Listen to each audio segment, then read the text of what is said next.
Chapter 3. Khemsa Uses Magic. In the confusion that reigned in the fortress while the guard was being turned out, no one noticed that the girl who had accompanied the Devi slipped out the great arched gate and vanished in the darkness. She ran straight for the city, her garments tucked high.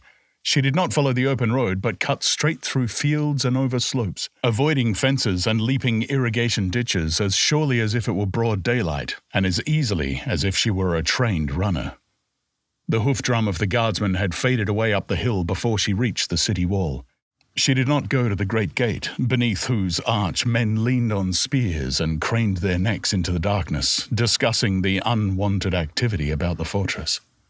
She skirted the wall until she reached a certain point where the spire of the tower was visible above the battlements. Then she placed her hands to her mouth and voiced a low, weird call that carried strangely. Almost instantly a head appeared at an embrasure and a rope came wriggling down the wall. She seized it, placing a foot in the loop at the end, and waved her arm. Then quickly and smoothly she was drawn up the sheer stone curtain. An instant later she scrambled over the merlons and stood up on a flat roof which covered a house that was built against the wall. There was an open trap there, and a man in a camel hair robe who silently coiled the rope, not showing in any way the strain of hauling a full-grown woman up a 40-foot wall. "Where is Karim Shah?" she gasped, panting after her long run. "Asleep in the house below. You have news?" "Conan has stolen the Devi out of the fortress and carried her away into the hills." She blurted out her news in a rush, the words stumbling over one another. Khemsa showed no emotion, but merely nodded his turbaned head. "Karim Shah will be glad to hear that," he said. "Wait." The girl threw her supple arms about his neck. She was panting hard, but not only from exertion. Her eyes blazed like black jewels in the starlight. Her upturned face was close to Khemsa's, but though he submitted to her embrace, he did not return it. "Do not tell the Hyrcanian," she panted. "Let us use this knowledge ourselves. The governor has gone into the hills with his riders, but he might as well chase a ghost. He has not told anyone that it was the Devi who was kidnapped. None in Peshkori or the fort knows it except us." "But what good does it do us?" the man expostulated. "My masters sent me with Karim Shah to aid him in every way." "Aid yourself," she cried fiercely. "Shake off your yoke." "You mean disobey my masters?" He gasped, and she felt his whole body turn cold under her arms. "Aye." She shook him in the fury of her emotion. "You too are a magician. Why will you be a slave, using your powers only to elevate others? Use your arts for yourself." "That is forbidden." He was shaking as if with an ague. "I am not one of the Black Circle. Only by the command of the masters do I dare to use the knowledge they have taught me." "But you can use it," she argued passionately. "Do as I beg you. Of course, Conan has taken the Devi to hold as hostage against the 7 tribesmen in the governor's prison. Destroy them, so Chandrashan cannot use them to buy back the Devi. Then let us go into the mountains and take her from the Afghulis. They cannot stand against your sorcery with their knives. The treasure of the Vendhyan kings will be ours as ransom. And then, when we have it in our hands, we can trick them and sell her to the king of Turan. We will have wealth beyond our maddest dreams. With it, we can buy warriors. We will take Kabul, oust the Turanians from the hills, and send our hosts southward. Become king and queen of an empire." Khemsa, too, was panting, shaking like a leaf in her grasp. His face showed grey in the starlight, beaded with great drops of perspiration. "I love you," she cried fiercely, writhing her body against his, almost strangling him in her wild embrace, shaking him in her abandon. "I will make a king of you. For love of you, I betrayed my mistress. For love of me, betray your masters. Why fear the Black Seers? By your love for me, you have broken one of their laws already. Break the rest. You are as strong as they."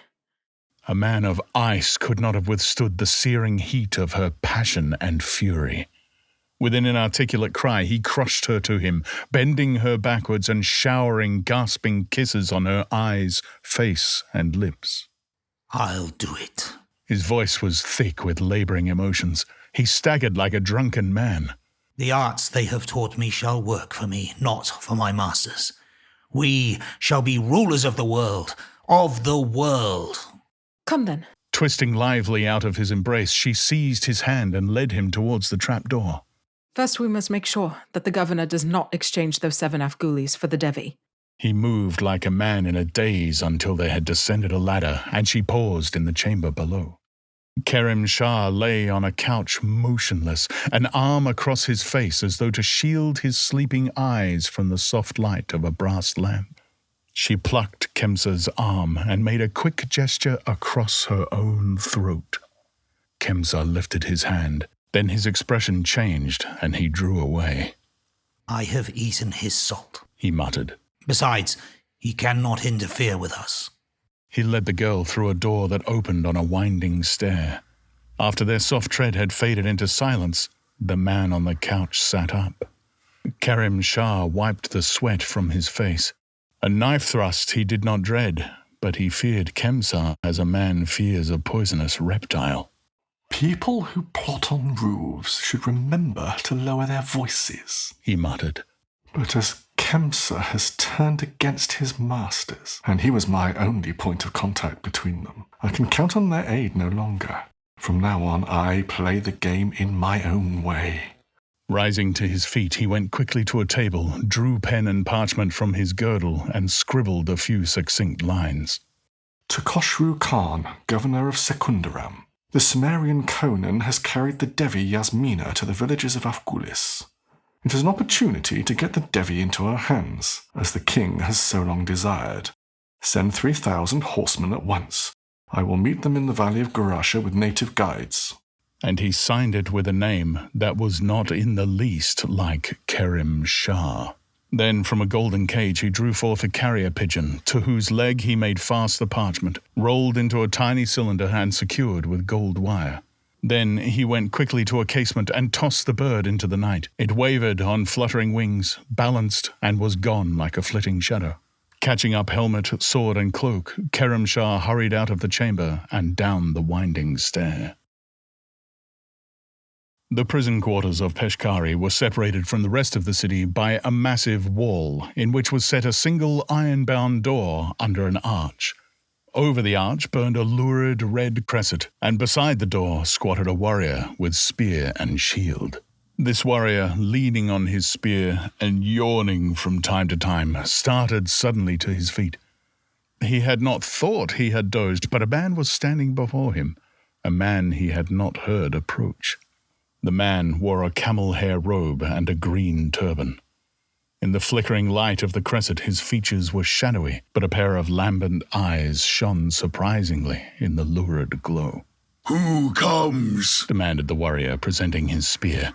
"Who are you?" The stranger did not seem perturbed, though the spear point touched his bosom. His eyes held the warrior's with strange intensity. What are you obliged to do? He asked strangely. "To guard the gate." The warrior spoke thickly and mechanically. He stood rigid as a statue, his eyes slowly glazing. You lie. You are obliged to obey me. You have looked into my eyes, and your soul is no longer your own. Open that door. Stiffly, with the wooden features of an image, the guard wheeled about, drew a great key from his girdle, turned it in the massive lock, and swung open the door. Then he stood at attention, his unseeing stare straight ahead of him. A woman glided from the shadows and laid an eager hand on the mesmerist's arm. Bid him fetch us horses, Kemsa, she whispered.